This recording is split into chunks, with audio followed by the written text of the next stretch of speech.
Assalamu alaikum students. Now we are going to start miscellaneous exercise of unit number 3 sets and relations. Question number 2 में उन्होंने बता दिए are और S set ये हैं. पहला पार्ट है number of binary relations in are cross S, कि आर क्रॉस एस के बाइनरी रिलेशंस क्या होंगे. तो बाइनरी रिलेशंस हम कैसे कैलकुलेट करते हैं. 2⁻² number of elements in set are वो क्या है 4 and multiplies with number of elements in set A वो भी है 4. तो 2⁴ 4 हमारे पास आंसर आ जाएगा इसका 16. सेकेंड पार्ट में उन्होंने कहा है राइट एनी 3 बाइनरी रिलेशंस. कोई से 3 बाइनरी रिलेशंस, आप कुछ भी लिख सकते हो, कोई से भी बाइनरी रिलेशन बना दें. मैं R1 कह देती हूँ A और B का रिलेशन बना दिया मैंने. R2 में मैं कह देती हूँ कि मेरे पास A का J के साथ रिलेशन और A का E के साथ भी कर देते हैं, A का J के साथ भी कर देते हैं. इट्स अप टू यू कि आप उस रिलेशन में कितने एलिमेंट्स कितने सेट्स उसमें ऐड कर रहे हो. अब यहाँ पर हमारे पास एक थर्ड रिलेशन है, उसमें हम लिख देते हैं AB देन AN और एक और भी ऐड कर देते हैं HJ. ठीक है, हमने 3 रिलेशंस कोई से बनाने थे वो हमने बना दिए. Okay, in the third part we have write any binary relation whose domain is equal to set R. यानी कि कैसा बाइनरी रिलेशन जिसकी डोमेन जो है वो सेट R से हो. लाइक अगर हमारे पास इनसे रिलेटेड कोई दूसरे सेट बने होंगे, यानी कि वो AB हो सकता है, वो AE हो सकता है, वो FJ हो सकता है, वो FN हो सकता है, वो H के साथ हो सकता है, वो S के साथ हो सकता है.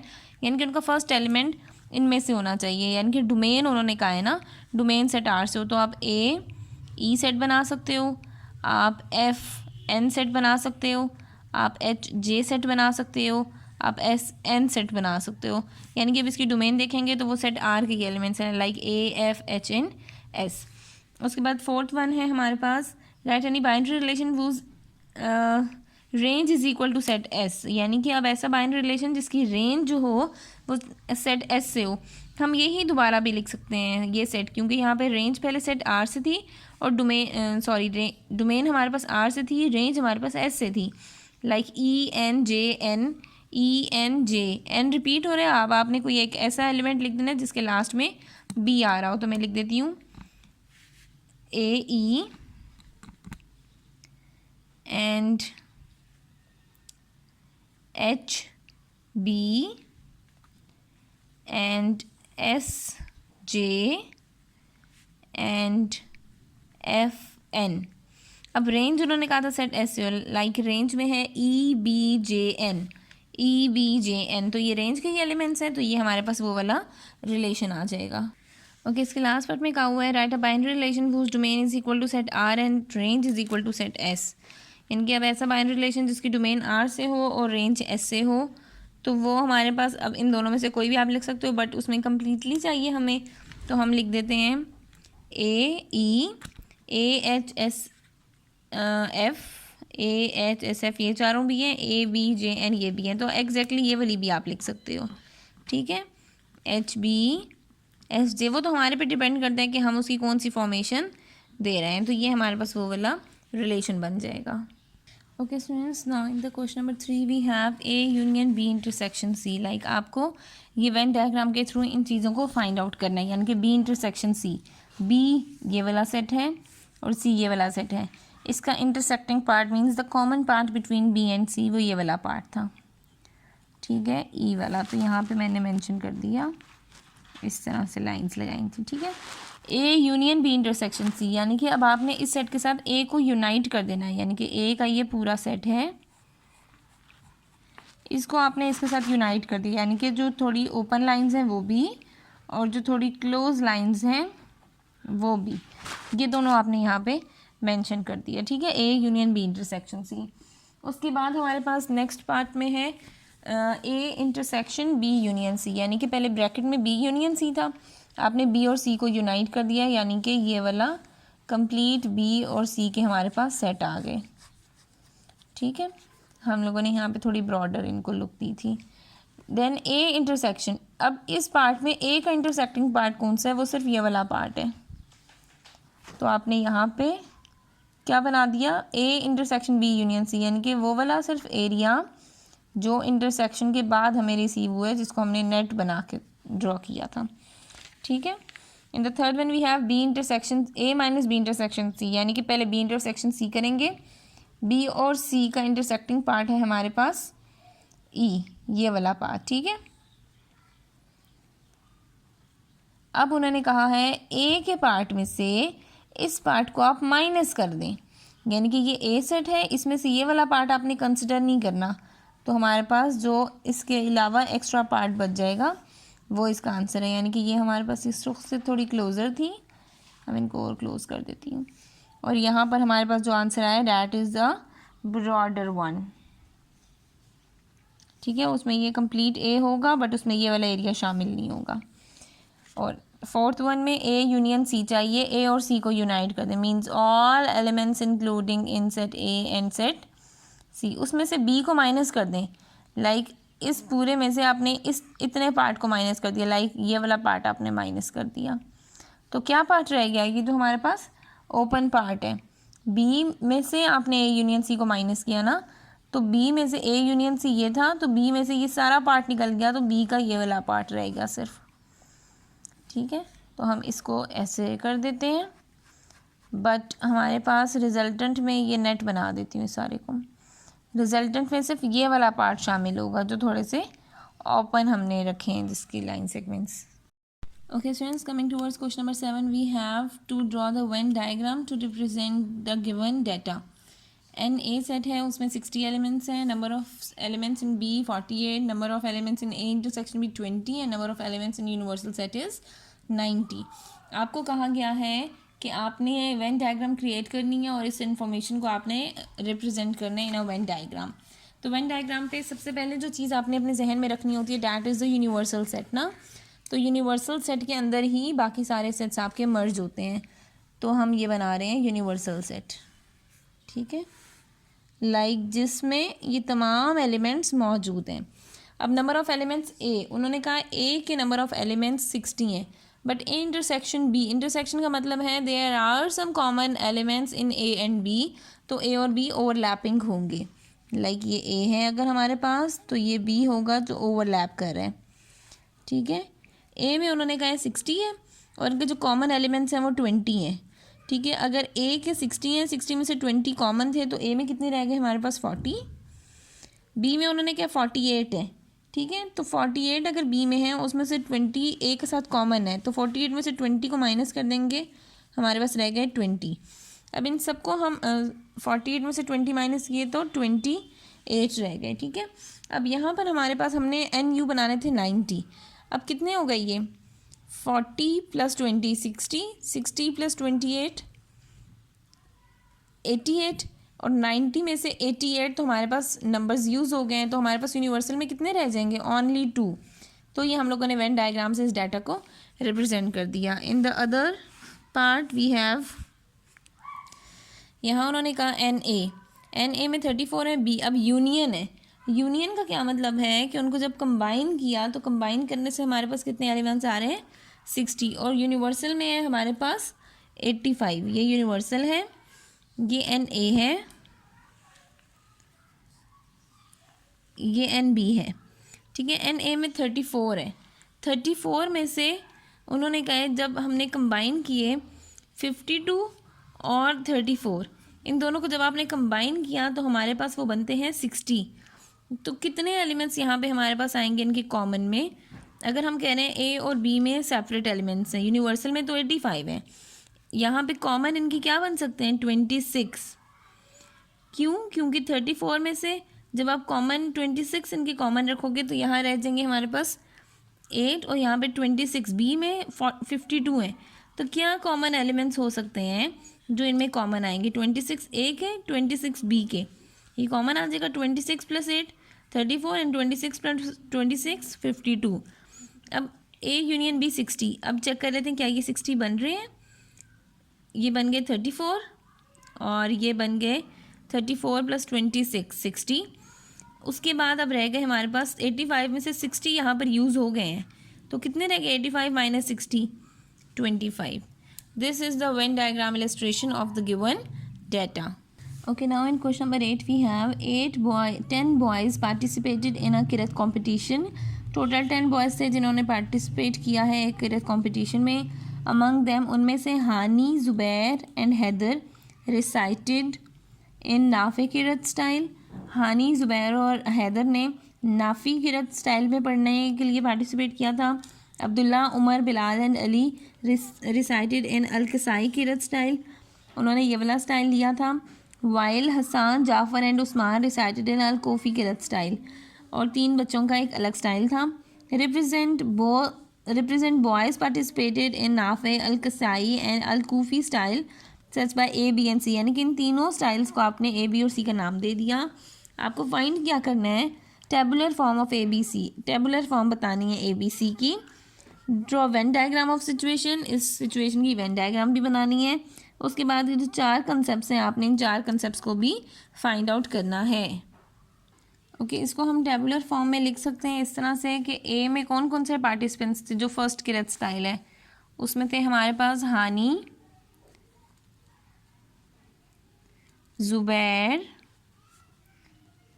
एंड हैदर, ये हमारे पास इसकी टेबुलर फॉर्म हो गई। आपने उन सेट्स के एलिमेंट्स को मेंशन कर दिया। बी यानी कि जो दूसरा स्टाइल था उसमें कौन कौन से पार्टिसिपेंट्स थे, अब्दुल्ला, उमर, बिलाल एंड अली, ठीक है। और जो थर्ड स्टाइल है उसमें हमारे पास हसान, जाफ़र एंड उस्मान। तो ये आपने इसकी टेबुलर फॉर्म्स बना दी। उसके बाद हमारे पास उन्होंने जो सेकंड कंडीशन कहा हुआ है कि इसको वेन डायग्राम से रिप्रेजेंट करें। वेन डायग्राम में हमारे पास ओवरलैपिंग, डिसजॉइंट और सबसेट्स होते हैं ना, तो ये तीनों ऐसी सिचुएशन है, यानी कि कोई ऐसा बच्चा नहीं है जिसका नाम दूसरे सेट में हो या दूसरे का नाम तीसरे में हो, या कोई एक बच्चा हो जो कॉमन हो। यानी कि जितने भी पार्टिसिपेंट्स हैं, ऐसे तो नहीं हो सकता कि पार्टिसिपेशन के लिए उन्होंने तीनों ने कहा होगा कि हम तीनों स्टाइल में पार्टिसिपेट करेंगे, इट्स इम्पॉसिबल ना। तो यहाँ पे वेन डायग्राम की सिचुएशन क्या है कि ये डिसजॉइंट की सिचुएशन बनेगी, यानी कि यूनिवर्सल सेट में ए की अलग रिप्रेजेंटेशन है, वो ओवरलैप भी नहीं कर सकते, वो डिसजॉइंट है ए, बी एंड सी। तो ये हमारे पास इसकी वेन डायग्राम की फॉर्मेशन होगी। Coming toward the next one, A intersection B intersection C complement. B intersection C आपने पहले बताना है, यानी कि बी और सी का कोई इंटरसेक्टिंग पार्ट ही नहीं है। यू में से इसको माइनस कर दिया तो हमारे पास ए रह गया, और जब यू के साथ ए और यू का इंटरसेक्टिंग पार्ट हमने सॉल्व किया, इसको हम चेक भी कर लेते हैं, ठीक है। बी इंटरसेक्शन सी क्या हो गया हमारे पास 5। बी इंटरसेक्शन सी का कॉम्प्लीमेंट यानी कि U minus B intersection C. U था हमारे पास यूनिवर्सल सेट, उसमें से आपने ये वाला पार्ट माइनस कर दिया जो कि 5 था, तो यूनिवर्सल सेट रह गया। A intersection B intersection C complement, यानी कि ए का यू के साथ इंटरसेक्शन क्या होगा, ए सेट ही आएगा। और ए सेट में हमारे पास क्या मेंशन है, हानी, ज़ुबैर एंड हैदर, ठीक है। ये हमारे पास ए सेट के एलिमेंट्स थे, हानी, ज़ुबैर और हैदर। अब सेकंड पे आ जाते हैं, ए यूनियन बी। ए और बी को यूनाइट कर दें, ए और बी को हमने यूनाइट कर दिया, और उसका फिर हमने लिया सी का कॉम्प्लीमेंट के साथ। तो सी कॉम्प्लीमेंट क्या होगा, यू माइनस सी। यू में से सी को निकाल दिया तो हमारे पास आ गया सेट ए एंड बी, ठीक है। ये यू में से उन्होंने कहा सी को माइनस किया तो ए और बी सेट आ गए, ए एंड बी, ठीक है। अब A union B, A union B का मतलब है ए बी को कंबाइन किया है। इंटरसेक्शन सी कॉम्प्लीमेंट यानी कि ए एंड बी सेट के साथ उसका इंटरसेक्शन कर दो। कॉमन क्या होगा, ए और बी सेट दोनों। तो ए और बी में कौन कौन से आ रहे हैं, हानी, ज़ुबैर, हैदर, अब्दुल्ला, उमर, बिलाल एंड अली। इन सब के नाम आप यहाँ पे मेंशन कर देंगे, हानी, ज़ुबैर, हैदर, अब्दुल्ला, उमर, बिलाल एंड अली, ये सब बच्चे आ जाएंगे, ठीक है। थर्ड वाला हमारे पास है A minus B intersection C. B और सी का इंटरसेक्टिंग पार्ट क्या है, पहले बी इंटरसेक्शन सी किया, कोई भी कॉमन पार्ट नहीं है 5। अब ए में से माइनस करना है बी इंटरसेक्शन सी, यानी कि ए सेट में से आपने कुछ भी माइनस नहीं करना, तो ऑब्वियसली ए सेट ही आएगा। और ए सेट क्या है हमारे पास, हानी, ज़ुबैर एंड हैदर, ठीक है। अब फोर्थ वन है हमारे पास ए यूनियन बी, पहले करना है ए यूनियन बी कर लेते हैं। ए और बी को कंबाइन कर लेते हैं, यानी कि यहाँ हम लिख देंगे A and B set. Set A और बी कंप्लीटली शामिल है, अब A minus A union B करें। A में से आपने A और B सेट को माइनस कर देना है, A एंड B। A और B को जब आपने माइनस कर दिया A में से, A और B में से आपने A को माइनस कर दिया, तो हमारे पास A में तो कुछ बचेगा ही नहीं। हमने सिर्फ वो एलिमेंट्स लिखने होते हैं ना जो A में बचें। तो जब A को ही आप माइनस कर चुके हो A में से, तो हमारे पास कोई भी एलिमेंट नहीं बचेगा। आइदर B सेट बचेगा, लेकिन हमने वो वाले एलिमेंट लिखने होते हैं जो पहले सेट में बच रहे हैं। तो पहले में A तो A माइनस हो चुके थे, तो पहले में कुछ भी नहीं बचेगा। डैट वुड इक्वल्स टू 5, यानी कि एम्प्टी सेट आएगा हमारे पास। Okay students, now we have the last situation in which we have 100 candidates.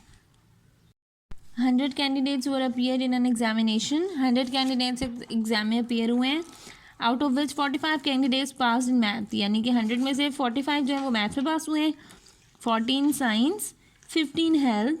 If 12 were pass in mathematics and science, यानी कि कॉमन क्या है, मैथ्स और साइंस में टोटल 12 पास हुए हैं दोनों में, मतलब इंटरसेक्शन उनका ये है।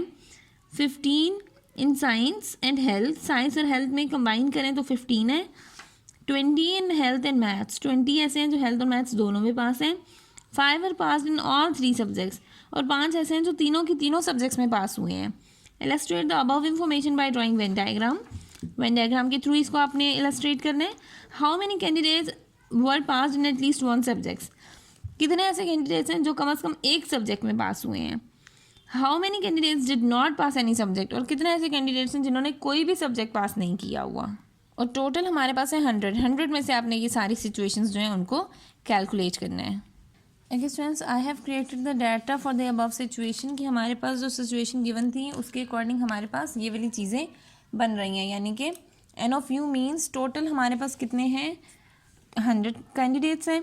मैथ्स पास किया 45 ने, साइंस पास किया 40 ने, हेल्थ पास किया 50 ने। मैथ्स और साइंस कंबाइन पास किया 12 बच्चों ने, साइंस और हेल्थ पास किया 15 ने, हेल्थ एंड मैथ्स पास किया है 20 ने, और तीनों सब्जेक्ट्स पास किए हैं सिर्फ 5 स्टूडेंट्स ने, ठीक है, 5 कैंडिडेट्स ने। पहली चीज़ आपको बतानी थी, इसको आपने इलस्ट्रेट करना है with the help of a Venn diagram. Venn diagram में हमारे पास सिचुएशन है कि अब यहाँ पर हमारे पास मैथ, साइंस और हेल्थ के हिसाब से जब आपने इसको कंबाइन करना है, तो हमारे पास ये यूनिवर्सल सेट आ गया। अब यहाँ पे हमें पता चल गया इंटरसेक्शन है, मीन्स ये हमारे पास ओवरलैपिंग की सिचुएशन है, मैथ्स की, साइंस की, और यहाँ आ गई हेल्थ की। Math, science and health. अब मैथ्स में उन्होंने क्या 45 है, बट मैथ्स और साइंस को कंबाइन करें तो वो 12 आ जाते हैं। मैथ्स में टोटल 45 है, इसमें से 12 ये हैं। इसको हम वेन डायग्राम पर लेकर आएंगे, but after a slight discussion in the other parts. So इस सिचुएशन के अकॉर्डिंग हमने ये फॉर्मूला लिख लिया। अब सेकंड उन्होंने कहा था हमें कि एटलीस्ट 1 सब्जेक्ट में कितने बच्चे पास हुए हैं, तो वो हमने तीनों को कंबाइन करके बता दिया। मैथ्स में थे 45, साइंस में थे 40, हेल्थ में है 50, यहाँ पर -12, -15, -20, और साथ आ गया +5, ठीक है। 45 + 40 85, 85 + 50 135, 135 + 5 140, ठीक है। टोटल 140 आ गया। उसमें से अब आपने माइनस कर देने हैं 35 एंड -12। इन सबको सॉल्व करने के बाद हमारे पास आंसर आ जाएगा 93। अब यहाँ उन्होंने थर्ड चीज़ पूछी थी कि कितने ऐसे बच्चे हैं जो किसी एक में भी नहीं पास हुए। ये हमने कंडीशन निकाली जो किसी एक में भी पास हुए थे, ठीक है। अब यहाँ से हमारे पास आ जाएगा इसका कॉम्प्लीमेंट, यानी कि U minus M union S union H, यानी कि टोटल 100 थे। 100 में से 93 ऐसे बच्चे हैं जिन्होंने हमारे पास जो स्कोर किया है उस हमारी विश के अकॉर्डिंग है। Like how many candidates were pass in at least 1 subject, यानी कि ये वो बच्चे हैं जो हमारे पास किसी एक सब्जेक्ट में भी पास हुए हैं। तो उन्होंने थर्ड में पूछा हुआ था how many candidates did not pass any subject, कोई एक भी जिन्होंने पास किया वो 93 बच्चे हैं 100 में से। और जिन्होंने कोई एक सब्जेक्ट भी नहीं पास किया, आपने 100 में से उसको माइनस कर देना, that comes out to be 7। तो 7 ऐसे स्टूडेंट्स हैं जिन्होंने एक भी सब्जेक्ट पास नहीं किया, और 93 ऐसे हैं जिन्होंने एटलीस्ट एक सब्जेक्ट तो पास किया हुआ है। अब जब हम इसी सिचुएशन को वेन डायग्राम पे लाएंगे तो हमारे पास मैथ्स के हैं 45, ठीक है।